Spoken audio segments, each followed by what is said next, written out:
This is the first generation that students have never not known this thing. This is the first generation where parents have had to learn to parent with this thing. This is the first generation of teachers having to educate with this thing. This is the first generation of medical fields having to try to analyze and to fix their social and emotional and medical issues with this thing.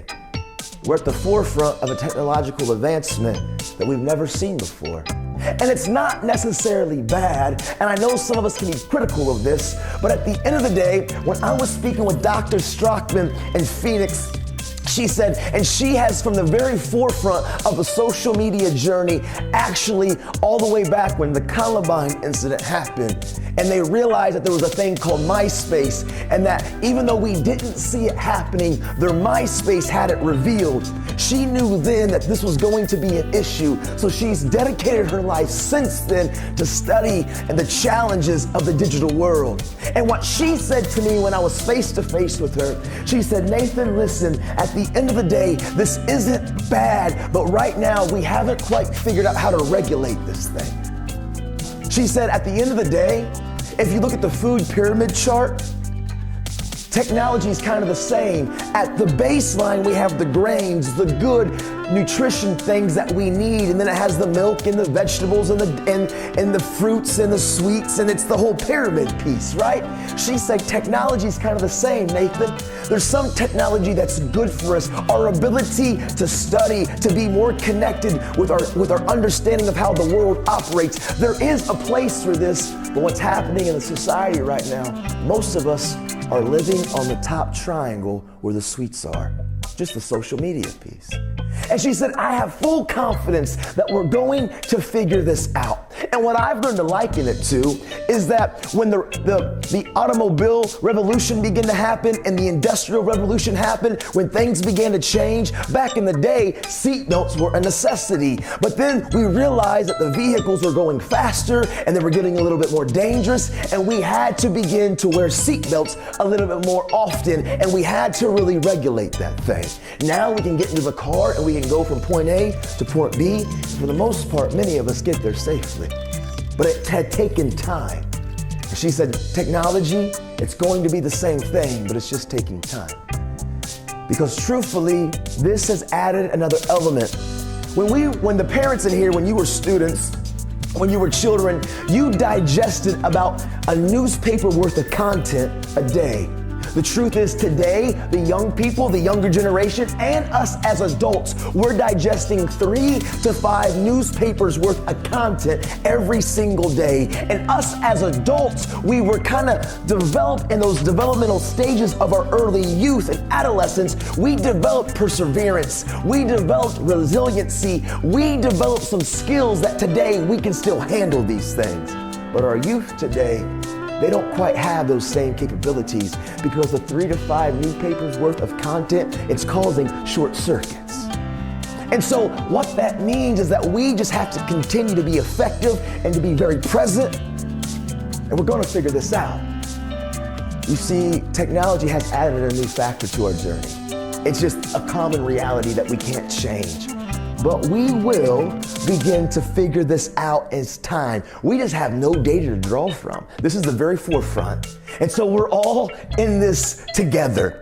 Parents to students, students to teachers, teachers to the medical and professional field. Like, we all have to understand that we are better together. And this is a process. And I'm talking a lot about the technological piece because it does factor in.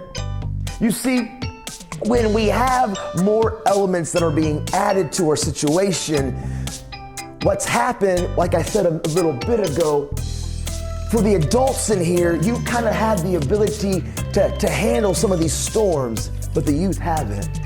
And see, the storms, they can, if we understand them properly, they can cause our roots to go deeper. Why tree roots go deep is because there's wind and there's adversity. But what's happening in today's society, we don't have such a great root system. So the same struggles that we as adults battled with, us as the youth, man, it's a little easier for us to give up. It's a little easier for us to kind of throw in the towel. And it almost seems like in my story, when I was a young man growing up, I was walking in a lot of the same struggles that the youth are dealing with today. Because my father, even though he was my hero, my icon, my role model, I thought I had a picture-perfect family. At a young age, going into the 7th grade, my parents, they went through a divorce, and it blindsided me. It caught me so off guard. I was naive enough to think that I had a picture-perfect family. And when my parents set me down and they began to reveal the separation and this divorce, and my dad was ripped out of my life. Truthfully, man, it was so difficult because my parents never fought in front of me.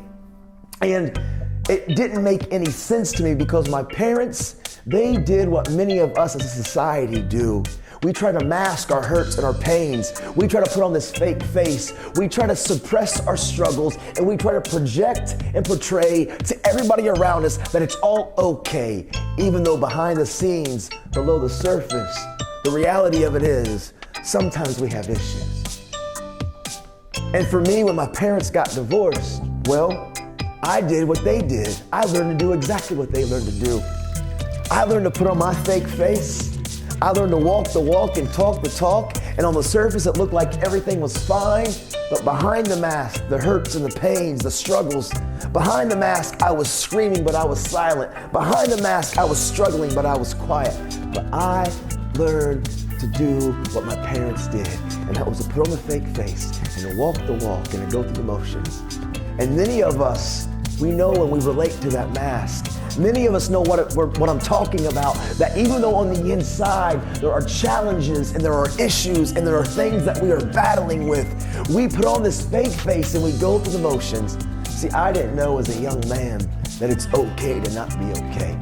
And I didn't know as a young man that at the end of the day, we're better together. And I didn't know as a young man, like I always say, not one of us in this room, not one of us in this city, in this state, in this country, on this planet, not one person is meant to have to do this alone. No one is an island. We are better together. And at the core root of all of us, we desire human connection. But sometimes what happens is when we go through struggles, adversity, and situations, even though we long to be connected, we get rewired because trust gets broken, and we develop this sense of protection. We keep everybody at an arm's reach distance. That's what I did. And the problem is when we don't speak up and speak out and be vulnerable and transparent and be honest about our stuff, the social and the emotional pressure it can build, and pressure busts pipes.